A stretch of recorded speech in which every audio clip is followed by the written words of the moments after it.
Alright, let's do this. Thank you for yesterday with 21 seconds. That was awesome. I was going to apologize for not doing my usual send-off, but I was basically being attacked.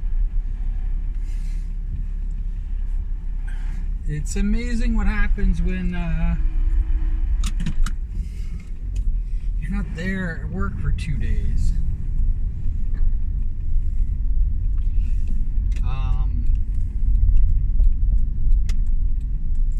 Yeah, that was kind of scary, kind of weird. I really didn't know what to do. I'm telling you, I was like, I gotta go. Click.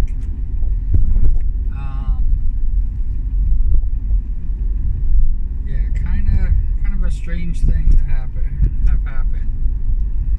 All right.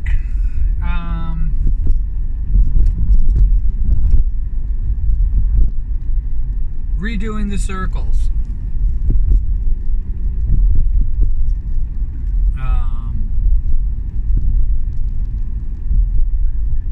There are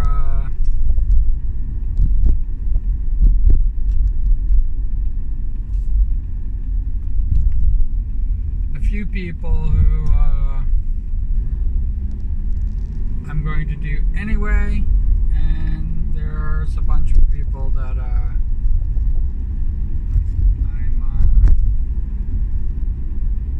I'm going to leave as is.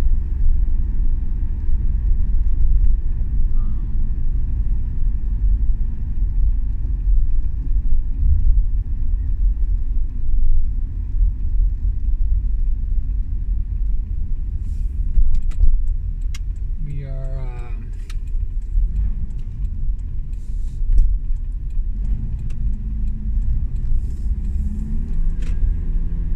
now getting down to the nitty-gritty.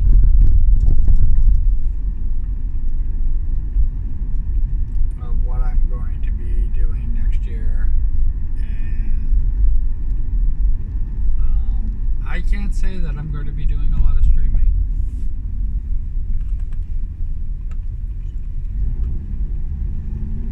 I can't say that at all.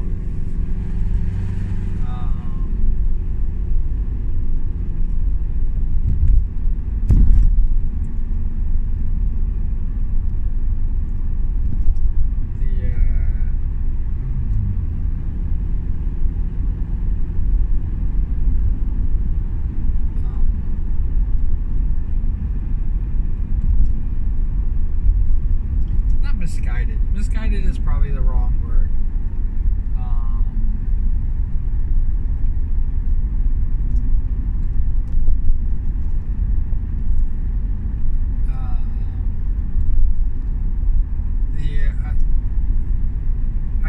I was thinking that I could probably do some more Twitch streaming, and I'm just kind of like, I could definitely see myself showing up as a guest in other people's streams. I definitely want to do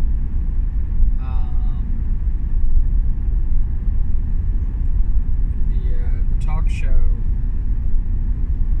that a few people were talking about starting up. I was hoping that it would already be a thing, and it's not.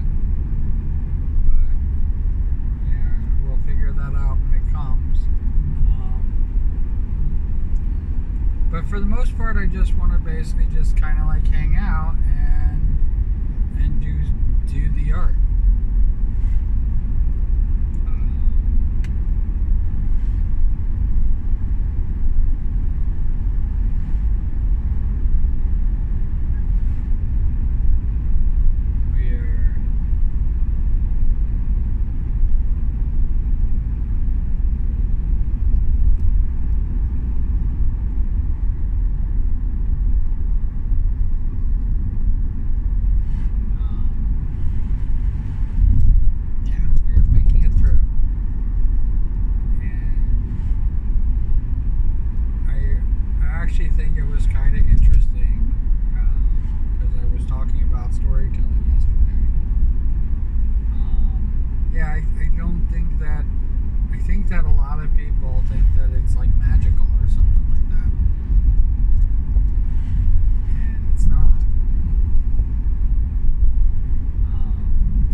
tales. I will not. I'm not shy away from that.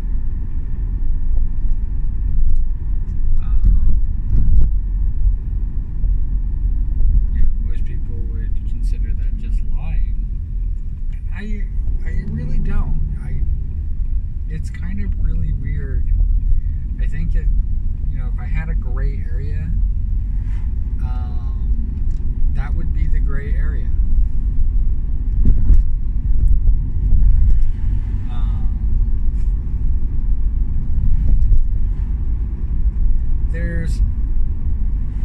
There's lying to get you out of trouble.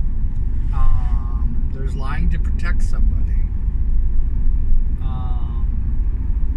And both of those types of lies, in my opinion, can harm. And obviously, the first one, not both of them, usually begets more lies. The lies get more lies, turn into more lies. With tall telling, usually it ends with the story when the story ends for me.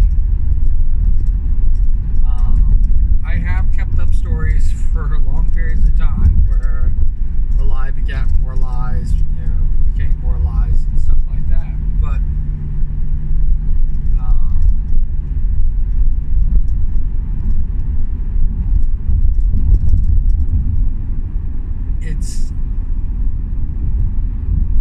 I want to say it's harmless. It doesn't enrich anybody's lives any more or less. It doesn't,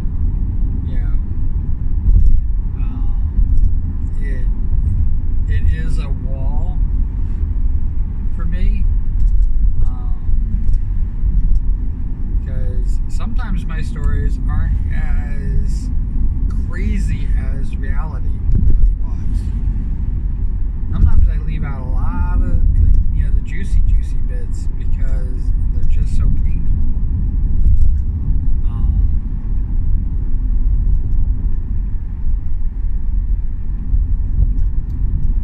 But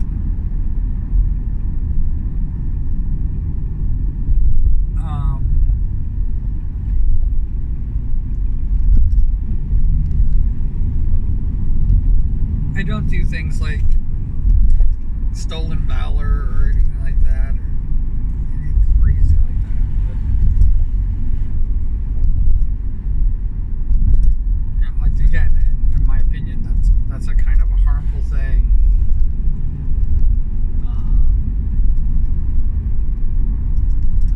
And I did have one person.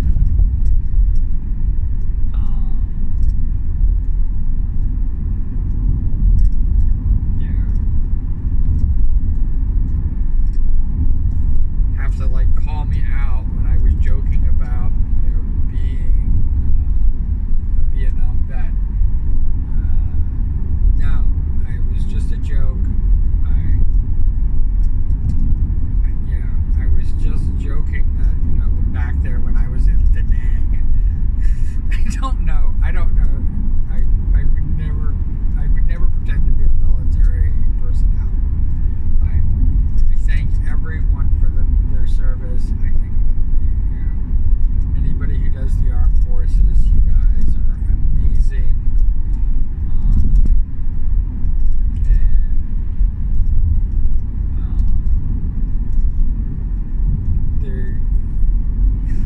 It's just kind of sometimes a joke goes too far, but I always wondered when they basically called me out on it, if there was a part of them that was going, is he really being seriously? They actually,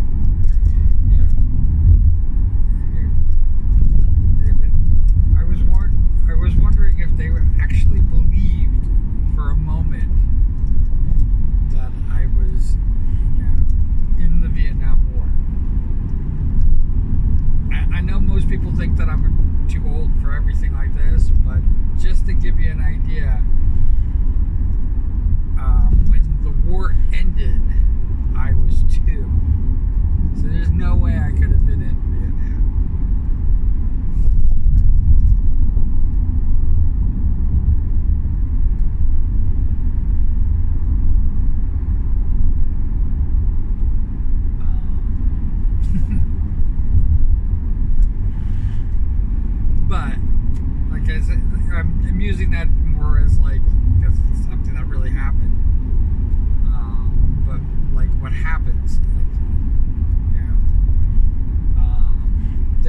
are times when I would say something, and if a person, they want it to be true so badly, they believe it.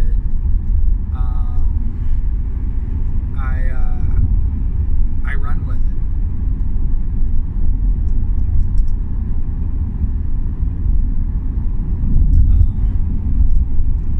That's it. But for the most part, what you see is what you get. This is just me.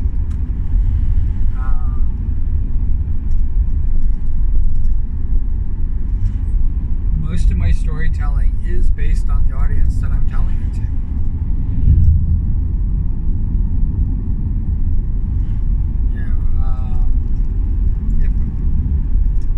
If I have a lot of people who are serious, I will tell a serious story. If I have a lot of people who I'm joking around with, especially close friends and stuff like that, I will tell a goofy story and a wacky story. And here's the kicker of the pants. They could be the same story.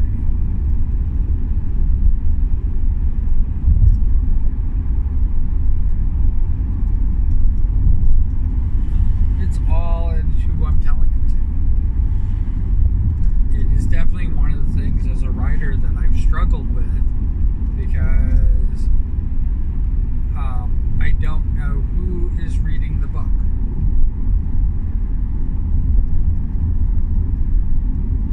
I don't know how much detail I need to get in there. I don't know how many jokes I need to tell. I don't know, little anecdotes and stuff like that I need to have, just for fun.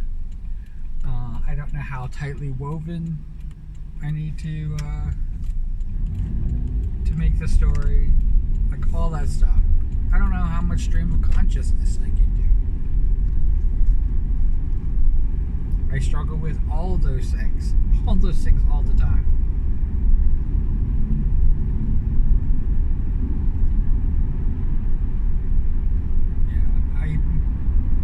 I seriously, the funny thing about it is, like, I have an idea of what writer's block is.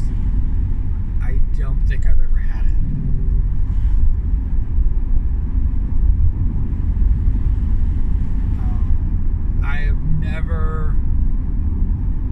There has never been a time that I didn't have something to write. I've been at a loss for words. That's a totally different thing. But there has never been a time, my writing or storytelling, any time, that I have run out of things to write about. One of the things that I loved about role playing, which started with D&D and emerged into a bunch of different, RPGs and even Warhammer 40K. It spread out.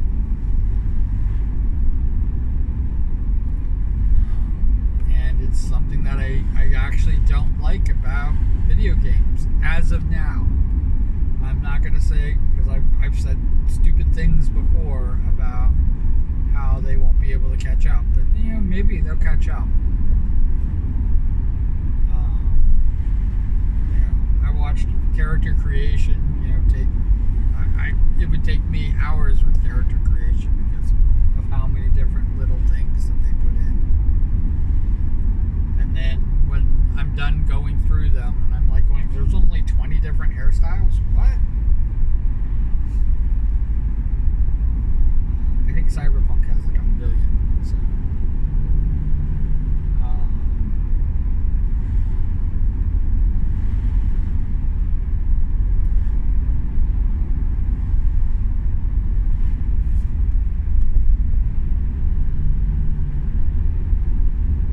But it's something I loved about RPGs. Is the fact that, it basically is storytelling.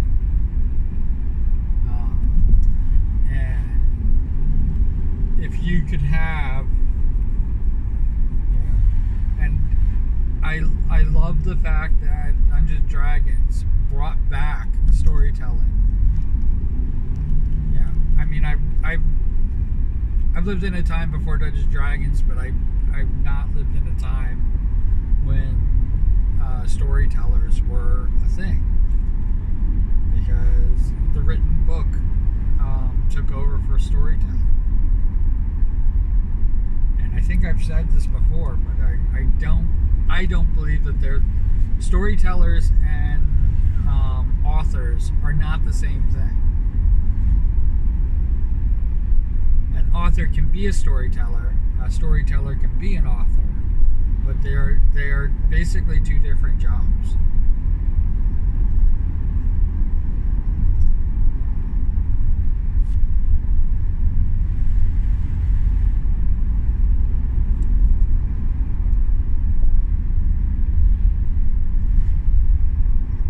It's like C++ and SQL or Tickle. They're completely different languages. They're completely different things.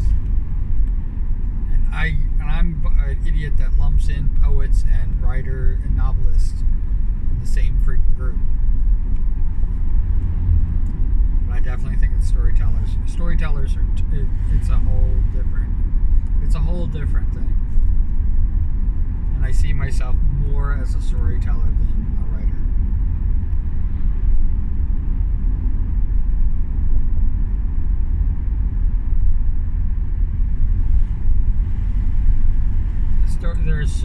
I feel that there's so many requirements to being a storyteller, and the only thing a writer has to do is read.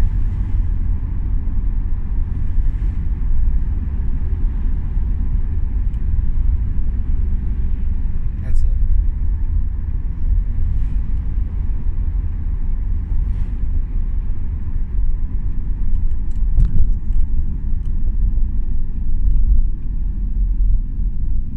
Yeah, I guess a person could be a bad storyteller, but still they'd have to have, like, there is a skill.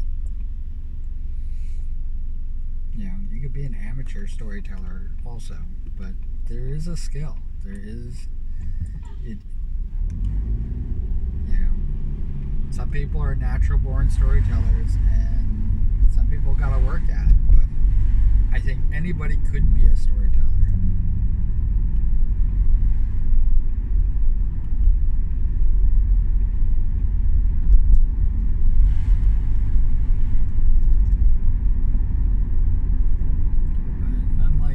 Writing. The only requirement to be a writer is to write.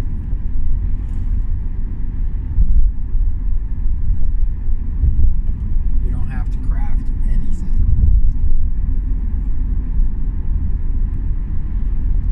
And I definitely think that a storyteller needs an audience.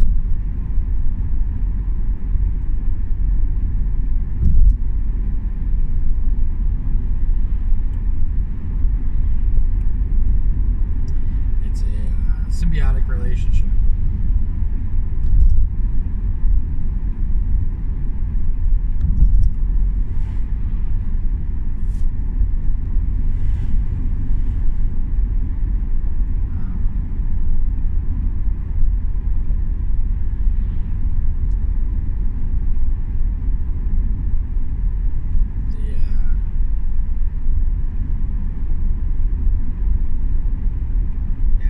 Symbiotic relationship between the author and I call them author. It's a symbiotic relationship between the storyteller and their audience. And yes, the reason I mentioned author, my Freudian slip, is yes, authors have a relationship with their audience, and it can be a symbiotic one.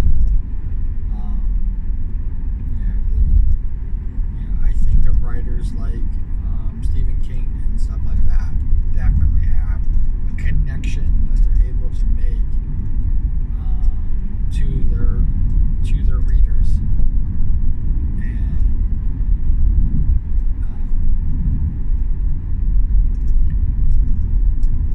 I find that I have a personal connection with a lot of the modernists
improvement.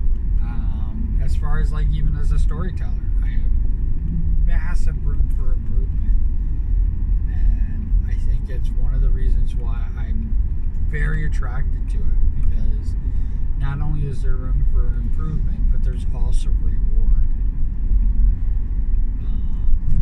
which a lot of places, you know,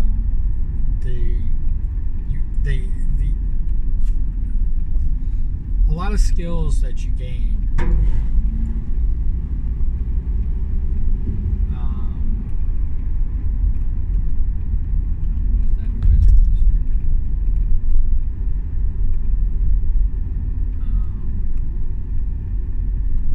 But a lot of skills that you gain.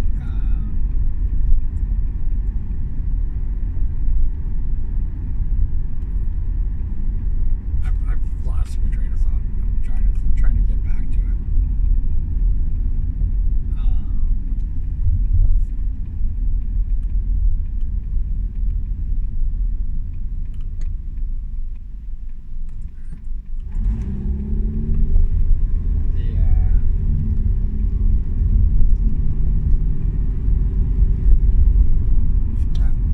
It's gone. Sorry, everybody.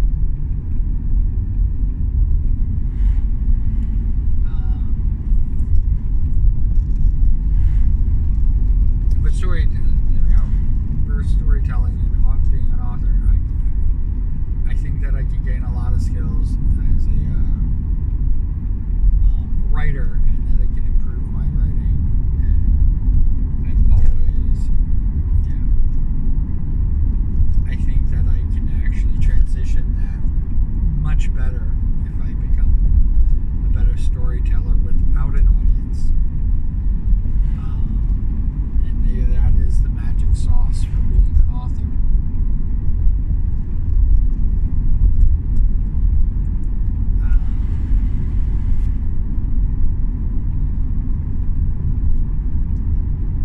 I think that a lot of my writing is disjointed, and I'm not making the connection because I am my own audience in my head.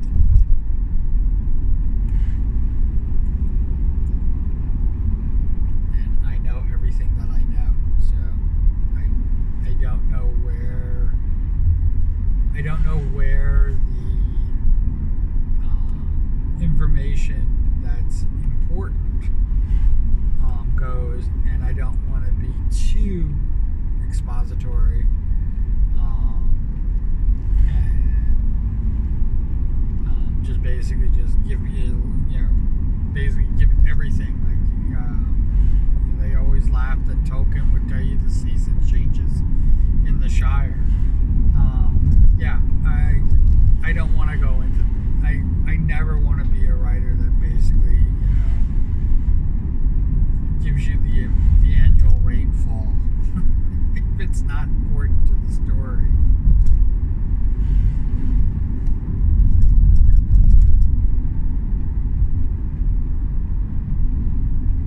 But I do want you to know that it rains or it snows and it does its thing, whether there's seasonal changes or not.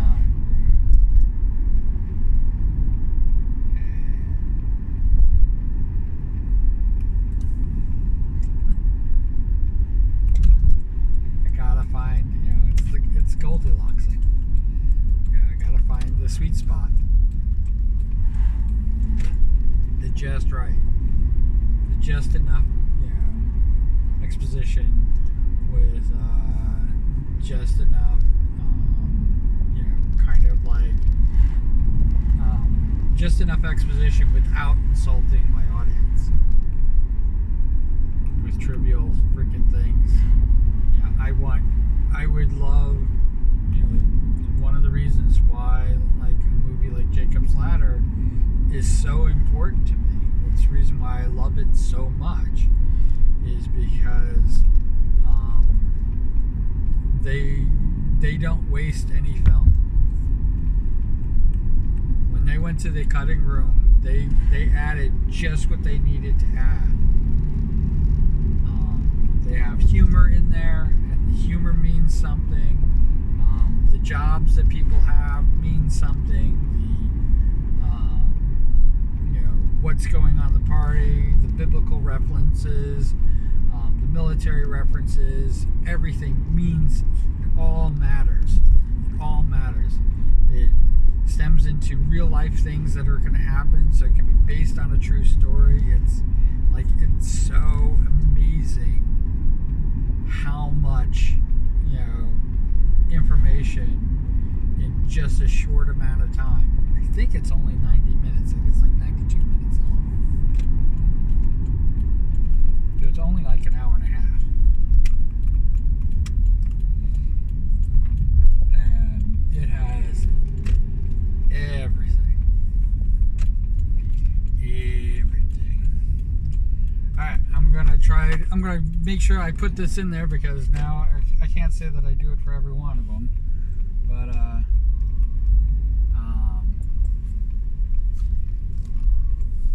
yeah.